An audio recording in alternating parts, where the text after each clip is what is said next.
I'm Glenn. Welcome to The Way Back. This is mine and Steph's YouTube channel that offers insight and inspiration to help you reclaim your life from addiction and, all being well, to find your way back. This is Steph. Hi friends, I'm Steph. Along with a YouTube channel, Glenn and I share a sobriety date. It is the 17th of October, 2016. We support each other and we keep each other accountable. And our hope is that with these interviews and our video blogs, we can help you along your sobriety journey as well. So glad you're watching. Thanks for being with us. Cool. So tonight's interview is with our really good friend, Stephy. And looking forward to hearing Stephy's story. So Steph, this is going to be awkward, Steph and Stephy. So if Steph would like to ask the first question. Yes. So Steffi, tell us how long have you been sober? Oh, since the 9th of December 2016. Fantastic. So that's quite a while now, isn't it? I've lost count. Have you lost count? Are you counting in like months now? It was in days, so now it's 5 months now, isn't it? Wow. Fantastic. It does fly, doesn't it? Once you get into it. That sounds better. Yeah, definitely. Right, so take us back to when you started drinking. How old were you when you started, and what did that look like? Oh, I think I was 13, and I was with my mum, and she went visiting a friend, and she allowed me to drink, and I got very, very drunk, and I felt like really happy, confident, chirpy, but then the next day I felt awful. I was so bad, I vomited that bad, I had bloodshot eyes.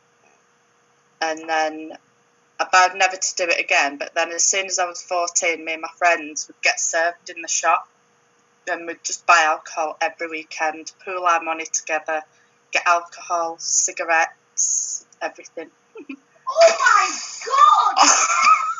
You do that freaking stuff! 1 minute!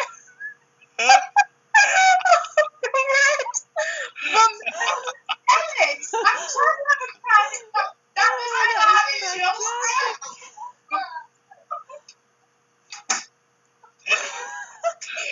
He thinks I'm on about doing it now, bless him. Oh. No, he likes it when I don't drink. Yeah. Oh. Dear, that was funny. Yeah, and that's where it all started, basically. Right. So then describe your drinking habits as it became sort of, habitual. What was that, like in your 20s? Like how did it look as it became a habit? It went off a bit when I started working for about a year, but then I got in with a group of friends and we used to do split shifts at work, working in a hotel, and we'd have like 3 or 4 hours in between shifts, and we'd go around the corner to the pub and get drunk, like really drunk, and then we'd go back to work drunk, and got merry with the merry customers as well. So it kind of become all part of our lifestyle that we enjoyed. And I think since then, the only time I've ever not been a drinker is when I've been pregnant. Yeah. Mm-hmm. Seriously. Yeah. I've heard you describe yourself before as a binge drinker. So was that kind of your pattern of drinking, was more going out, getting drunk? Yeah. Yeah. Drunk, and then collapse, go to work, drunk. Mm-hmm. Did you used to drink every night, Stephy? No, not every night. No. I mean, I think after my first child, I used to. I went through a phase of drinking a lot because I felt like, because I'd had 9 months off it, I deserved this treat and drinking. I think there was a period of 2 weeks where I drank every single night, literally. Yeah. That wasn't good, and I felt awful for it. So was it like weekends was your big thing then? Yeah, Saturday night, finish work, come home, just get absolutely smashed. Yeah. So Did when, you? Sorry, go on, Steph. I was just going to ask, when did you realize it was a problem? When it started affecting, like, making plans with people, making plans with my children, telling them that I was going to go and do this, that and the other the next day, and then I was just too poorly to do it, really.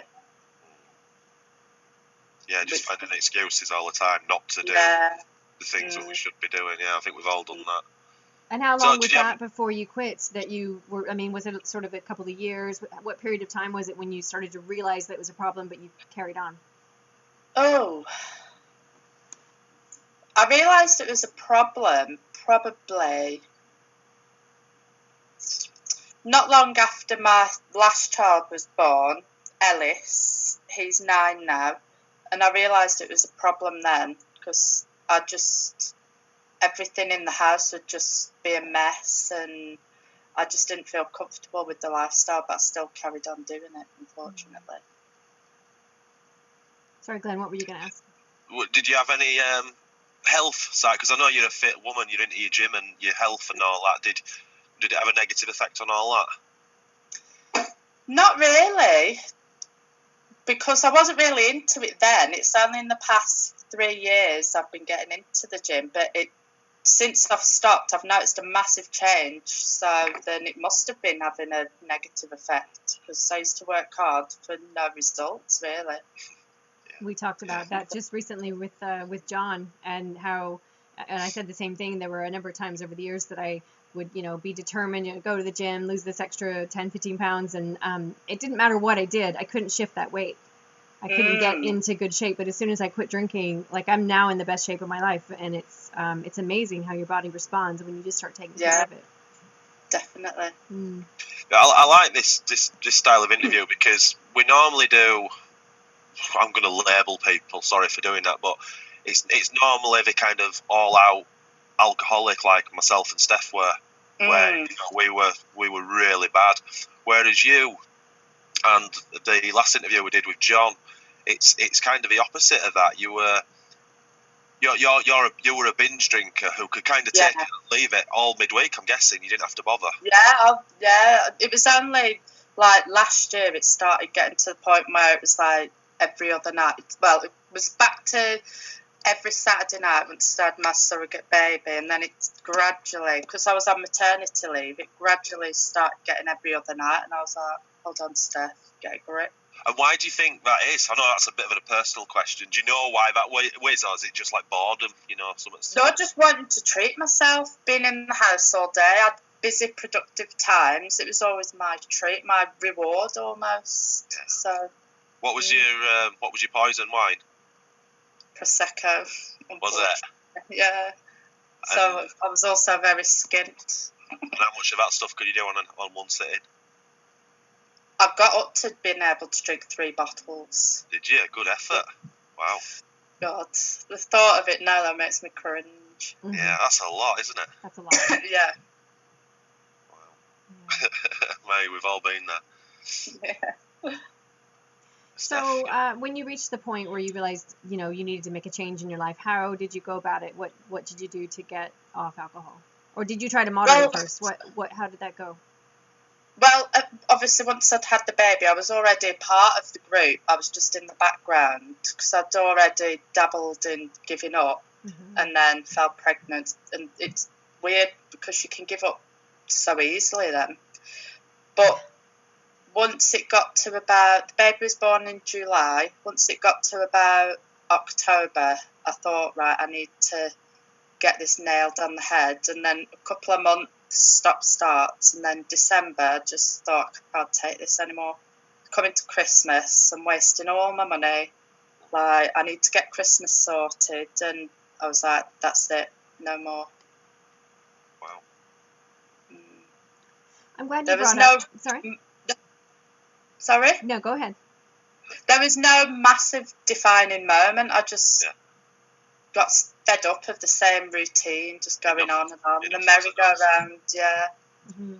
So did you, once you made that decision, enough was enough? Have you been sober ever since, or have you gone back to it? No, in October, I gave up for a few, I think it was about 3 weeks. Then I had 1 glass of wine, just completely not even thinking. It was a Tuesday night, went to my friend, she offered me a glass of wine. I was like, oh, here we go, day 1 again. And then I had couple more binges between then and December, and then nothing since. I think I Every remember time you that. binged, did you not get the same out of it this time? Was it? It was just drinking. It was always that first feeling I wanted, but then I wanted to keep getting it. But that first feeling never comes, does it? Once you've gone past that stage, it's such a strange thing to do to The yourself. little wobbly feeling, the nice little Yeah. wobbly feeling. Yeah, Yeah. definitely. Well, I'm glad you So- brought up the parenting. I wanted to talk about that. I mean, obviously we're both moms. We have that in common as well. And talk a bit about that with, you know, having kids and drinking and the difference. I mean, first talk about the drinking when you're a mom, but then like sense how that has changed.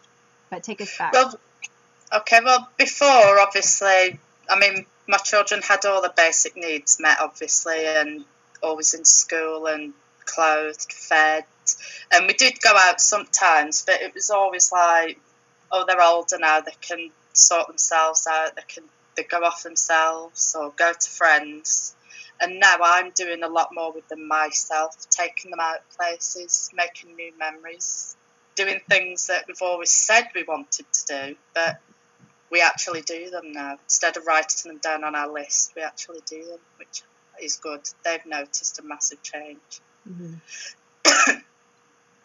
It's nice.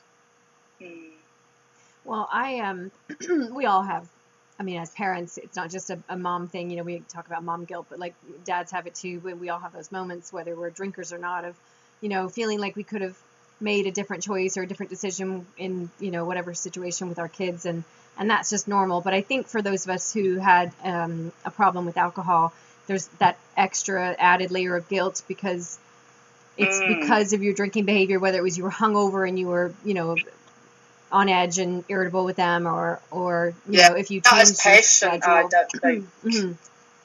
Is there a moment that you can think of that was particularly hard that you remember?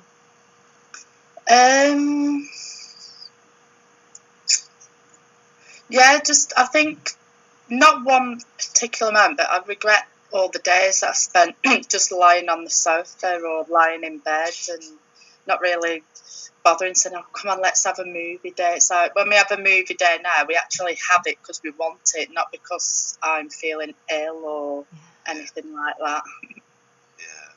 Yeah, I think we can all relate to that. I used to go out my way not to do things. Everything with my son when he was a lot younger, just, you know, I'd manipulate every situation in my favour for the drink. You know, and I'd do it in such a way where I felt I wasn't letting him down. Yeah. You know, I was, don't get me wrong, but... Yeah, I used to buy my children a lot of things. Yeah. Not good. Yeah. But I think we used to palm them off with gifts. I did that as well. And it's just what you've just said there. I mean, you're just giving them the biggest thing you could ever give them. That's precious time with them, isn't it? I mean, there's nothing better than that. It's all they and really actually want. Being present in that time as well, rather than that horrible shaking and sweating and when's this going to be over feeling. Mm-hmm. So just on that then, so if you're 5 months sober now, which is awesome, how's that 5 months been? Because I know even though we put the old drink down, it's still a bit of a roller coaster afterwards, isn't it? It's been different. I've changed. I've backed away from a lot of people that I used to spend time with. Like drinking buddies. Yeah, I mean, luckily for me, excuse me, I've given up the e-cig, haven't I? So I've got a bad now. Luckily for me, round about the time that I decided enough's enough, the woman who lives across the road from me, who I always used to drink with, she moved. So it wasn't a case of she was there influencing me anymore, which is good. So, I mean, she has asked me to go around and spend time with her a few times, but I'm still declining at the moment. You don't feel just quite ready for that just yet? No, not yet, no. See, that's great. That just shows you how strong you are because you're making that decision. I think you know, I've seen people in the past who go, oh yeah, we'll do it, and that's when they balls it up. They're just not quite ready. And it's just I'm very easily led that way, unfortunately. I think we all are to a certain extent. Well, I think it's important not to overestimate your willpower and your ability to handle those situations. I think, no matter how far along you are in sobriety, when you get invited to an event that's a trigger in any way, you need to stop and think about what that's going to be like and whether it's worth putting yourself in that situation, even if you are 6 months sober, or it's we shouldn't overestimate that our ability to handle those situations. So I've got a question for you, Steph. Sorry. And I might have got this wrong, I don't know. Did you not set out with the intention to quit the drink forever? Were you just going to quit it for a period of time? Am I right in saying that? No, forever. Oh, were you? You were always for good, were you? Oh, God, yeah. Right. Good. Yeah. Right. So, I know this is a very personal question, but do you actually consider you had a drink problem? Yes. Yeah. Definitely, 100%. Yeah. Mm. You mentioned that like your kids are very happy now that you aren't drinking anymore, and obviously that's because you're having this quality time with them. But did they or did anyone else when you were drinking suggest to you that you had a problem? Did you hear that from people? Surprisingly, no. I mean, my children did get to the point where they says, "Come on, mummy, are you going to get wine?" Because they knew I'd buy them loads of treats and stuff to keep them quiet and pacify them. Now they miss that, so even sometimes they will say, "Mummy, are you going to get wine?" But not very often anymore, which is good. But it's funny that, isn't it? Because we don't. Well, it's not funny. I shouldn't say it's funny, but we don't realise what we do, how it affects the others. yeah. I had my missus Julie. We've got Tesco Express across the road, and that's where I used to buy all my boss. She used to buy the bottles for me of whiskey, and literally for about the first 1.5 to 2 months after I got sober, every time Julie went to Tesco, they automatically went for a bottle when they saw her. Honestly, I'm not even making that shit up. I mean, that just shows you. I mean, that's embarrassing, isn't it, for me? I mean, people did used to call me a lush, but it was all a big joke. Steph loves a drink, she loves a Prosecco, but never, maybe they thought behind my back I had a problem. I don't know. What kind of, what were you like when you were drunk? Were you fun, happy-go-lucky, or? Like I am now, but a bit more over the top. A bit more fun, sometimes a bit rude. Toilet humour, childish. Nothing wrong That's me. Yeah, basically the same now. But much more exaggerated, I think. So do you think, I know you've quit for good, but do you just, how do you envisage it, like it going now? Does it just, I mean, from what I've sort of researched, we get to the 12-month mark and everything's sort of back to normal, and the habit's broken and all that. Are you kind of just, is it getting better month by month for you? Definitely, yeah. I couldn't imagine being like that anymore. It seems so far away from me now, which is good. And do you think that picking a drink up and just having a binge for one night would put you right back there? It would, absolutely, yeah. I can tell by the look on your face. Again, I think. That doesn't even appeal to you, just the idea. No. No, not at all. Yeah. So I want to just take me back to with the friends that you hung around with. Were they drinkers like you? I mean, obviously. Yeah. So have you had to end some relationships, or have they? I've had to dampen them down. Yeah. There's obviously there was. At the time I was giving up, I was with somebody and he was drinking, but we didn't actually spend a lot of time together, so we didn't really used to drink that much together. Mm-hmm. But say if we went out for lunch, he'd pick me up and I'd guzzle a bottle of wine before we'd even got our food. So I've stopped all that. We're still friends, and he's actually not a big drinker anymore, which is good, so I don't know. Mm-hmm. Who knows? And how did your drinking affect other relationships, work, family? Well, I don't know, because I don't really have a big family. It's always been me and my kids and just friends around me. I mean, my dad, I don't see my dad because he's a pothead, basically. but of the severe kind. And my mum I have nothing to do with, and I haven't for years and years, because she is an actual, what you class as a raging alcoholic, like bottles under the sink type. Like me. Yeah, I was going to say, like Steph. It's great having Steph inside of her. Isn't 'cause I that don't where have to they be go? I don't have to be a raging alcoholic anymore. Just, oh yeah, you mean like her? I've gone red now. And I suppose, or I'm guessing, that because you were more of a binge weekend drinker, that your work was pretty good. Good, I would guess. It didn't. Oh yeah, yeah. It never affected work Just a ever. normal heavy head on a Monday, as it were.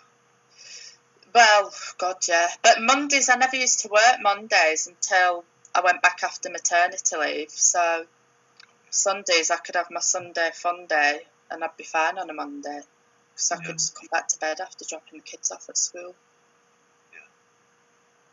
So talk about how you stay sober, or how you got sober. And I mean, obviously, Glenn and I know we're all part of the same online support group. But talk about that for yourself. What do you do to stay sober?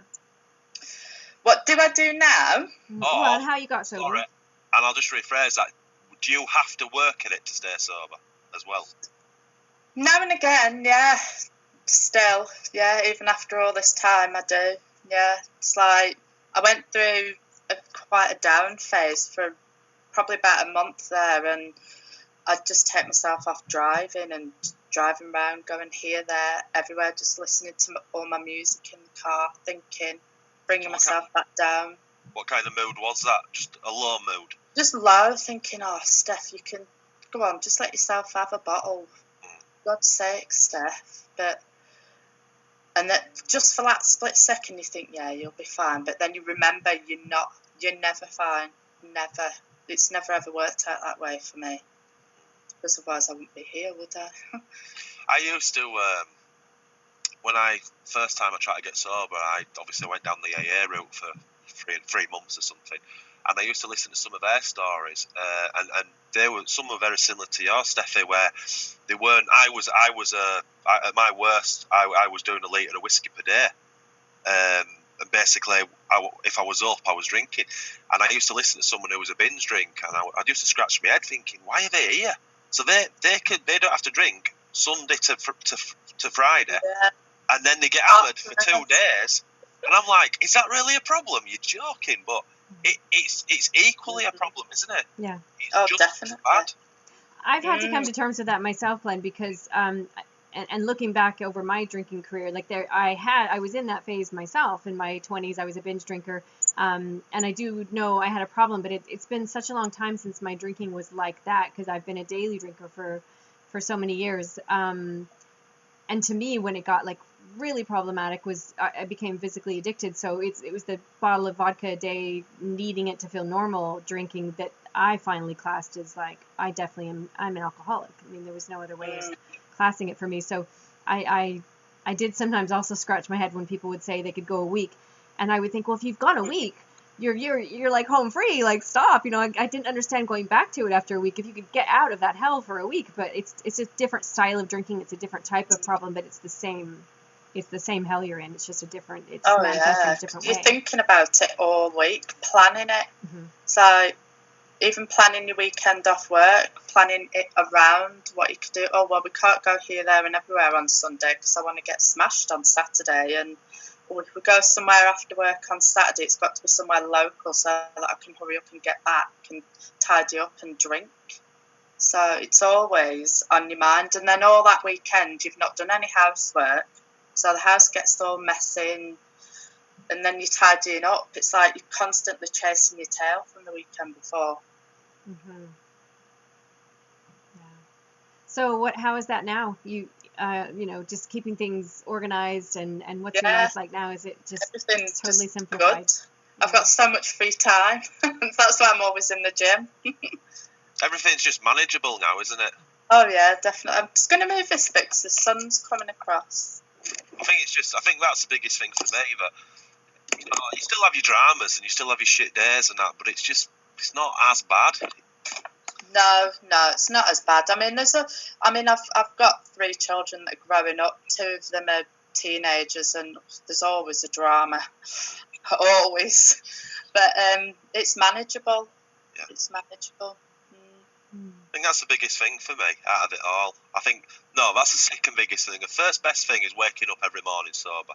I love that. I'll never get tired of that feeling, just not having a heavy head. And I think secondly, yeah, just that everything is, even though I'm having a brain fart at the moment, you know, in the grand scheme of things, it's nothing. You know, it's just minute things that we need to fix. But I think sometimes we're more sensitive to them because we have to feel them now, don't we? Absolutely. Rather than just dumping them down. I knew nothing about myself before this journey, and I'm amazed at how in depth we go into ourselves and how we understand how everything starts to work. And then obviously because I can understand myself, I can understand you, and you know, you develop this bond. I don't know if you want to. I don't want to label anyone addicts, someone in recovery or whatever. But I do think there's that little meme, isn't there, where they call it, you know, someone who's beat alcoholism or whatever is a warrior. And I honestly do believe that. You come out a better person. You really do. I think I'm more understanding of other people now. Yeah. Whereas I used to be quite judgmental, even though I was a drinker. I used to think people that drank every day, they were the ones with the problems. And then I looked at myself and I'm thinking, hold on, Steph. I did that. I was a raging alcoholic, but I used to think I needed to be on the park bench. Yeah. To be a proper alcoholic. It was just levels, innit? And probably that park bench is thinking there's another level. Steph, maybe. Yeah. You know what I mean? It is, isn't it? So what is your favorite tool in your sobriety toolbox? What is your go-to, like, you know? At the moment, it's my health and my fitness. So I'll go to the gym a lot, and I'm aware of I'm getting fitter and healthier, and I don't want to hinder that. Is that the dog? 1 minute, sorry. Let me keep the door shut. Oh, it's Ellis being a pain, isn't it? Attention seeker at that age.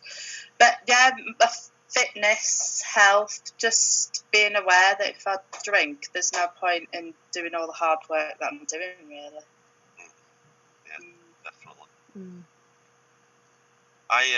This is going to sound a little bit off because what we were just speaking about, but I think the three of us have got on so well from the beginning because we've all had a very similar attitude towards getting off the drink, and we've all, I don't want to say, we're definitely not judgmental. I might have my moments, I must admit, but we all kind of know the right way that people have to do this. And then when people reach out to us, and that's one of my favourite things when on the help groups and whatever.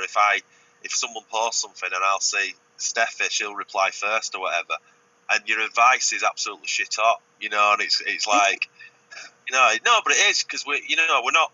It's kind of, we've been there, we've done it, and it's like if you just listen to what we're saying, you do what we're saying, we'll get you sober. Yeah, sometimes it's frustrating when the same people are posting the same things, and you're thinking, are you doing it or are you trying to just use willpower?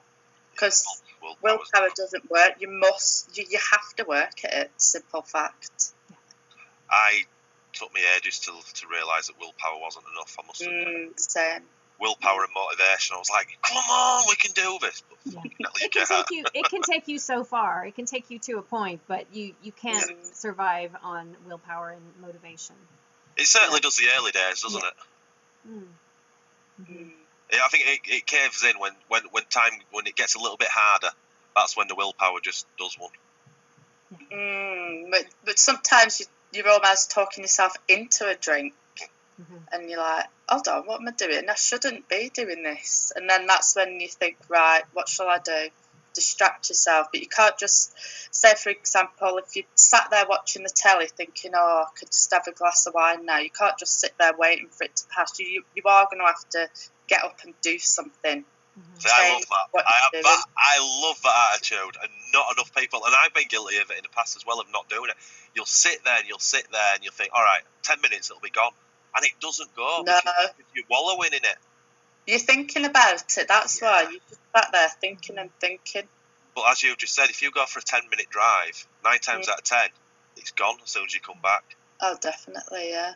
Just put Or even a walk, or just a bath, or just go and get into bed and read your books, or just I used do to anything. take so many baths early on in sobriety. Yeah. Right, I'm going to have a hot bath, and it was every night. I just needed that because I had my witching hour, my those few hours where it was just the cravings got really intense, and I just had to just be in a hot bath. Mine was bed. Just go to bed. Yeah. Just even if at 8 Yeah. o'clock at night, just tuck yourself up in bed, and that's it. I'd go after tea sometimes with my book, watch my telly, yeah. But it works, doesn't it? It works. Oh yeah, definitely, yeah. It used to piss me off that I was doing it because I felt like I was missing out on my, that was my time after work or whatever. But Yeah, leisure time. I don't think I'd have got sober if I hadn't done that. No, definitely not. So, Steffi, what's the best advice you've been given since you got sober? Sorry, you froze a bit. What's the best advice you've been given since you got sober? Oh, gosh, there's so much. I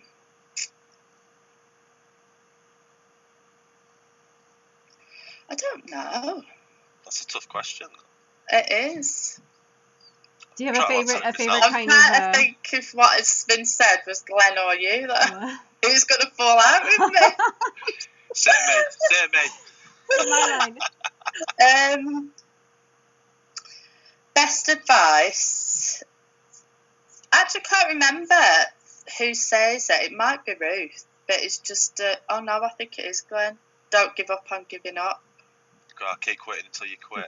That's it. That's probably my thing. It's not my line. I'll go there. It's not me. I've nicked it, but it is. There's nothing better. It sums it up perfectly, doesn't it? Just even if you fall off the wagon, so to speak, don't think right. That's it. Yeah. Try again. Just keep trying. Completely. Yeah, I couldn't agree more. Is there a moment then for you that the penny dropped, as Glenn likes to call it, the penny dropped, or you drew a line in the sand, or like you just knew the moment where it was like an aha moment, whatever you want to call it? Was there a moment you remember? For me, yeah, what I did was I thought of the future and how I really wanted to be. It's like I looked at myself, took myself into the future and imagined myself being that person that can go for a meal and sit there with a Coke and eat her full meal instead of guzzling all the wine and then staying for hours, and just come home and think, oh, I've had a good night, and not waking up thinking, oh my goodness, what have I done or what have I said? Yeah. Just imagining the calm and the peacefulness and just getting on with life, really. That is powerful. The visualization is it's such an important tool. I used to write down those things, what I wanted myself to be like. I imagined, and I mean, I've lost 30 odd pounds, but just I imagined being fit, being healthy, being able to exercise and not being, short of breath quickly, and I just imagined, and actually like went into detail of what I would look like, what I would feel like, what I would be like. Absolutely. I wrote it down as well. I found it the other day in my drawer from when I was cleaning up, and like all the things that I'd wrote down, because I thought to myself, I'm not getting very far, but when I found that, it gave me such a boost, because I realised all those little changes, I have actually come so far, and I was quite amazed and blown away. That's one of my biggest things. We don't celebrate the good days enough. We forget how far we've come. Even the tiny little basics, it's massive. It's so important. Have you got anything else, Steph? Final question. Can you tell us about your last drink? Do you remember it? Oh, yes.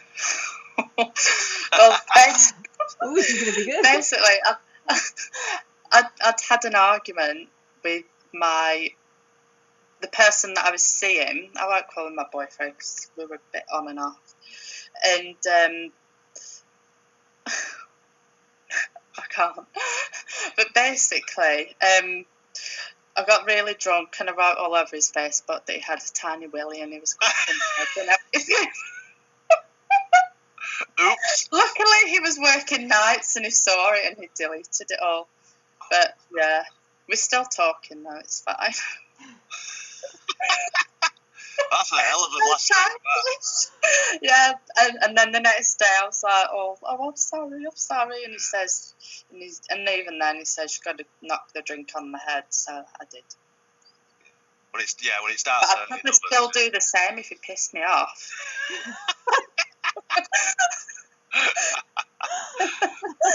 That's the best answer to that question we've had so far. I don't think that was going to get beaten.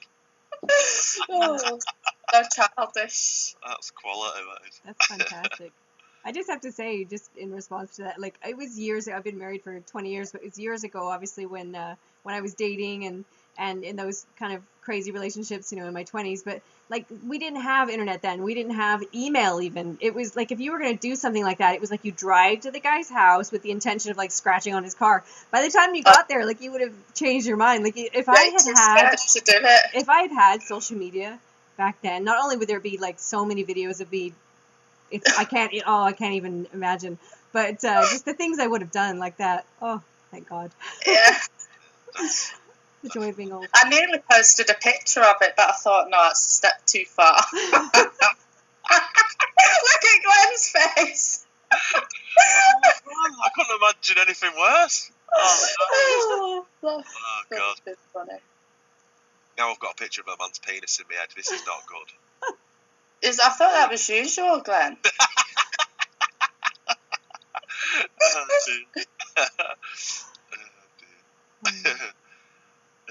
Is that the question, Steph? That was the last question. That was a fantastic answer. Well, Thank you. Yeah, that was awesome. Thank you very much. Wasn't that bad, was it? No, I was really nervous, but I'm just about relaxed now. Yeah. No, that's brilliant. Well, once again, I'll just say thank you, because I think you're a fantastic example of how to do it right. Thank you. Oh no, you have. You've just you did it, and you walked the talk all the way along, which is awesome. Yeah, and it's very brave of you to come on and to put yourself out there and to talk about your story. But yeah, it's something we appreciate so much because it is going to help someone. Yeah, definitely. Yeah, definitely. I hope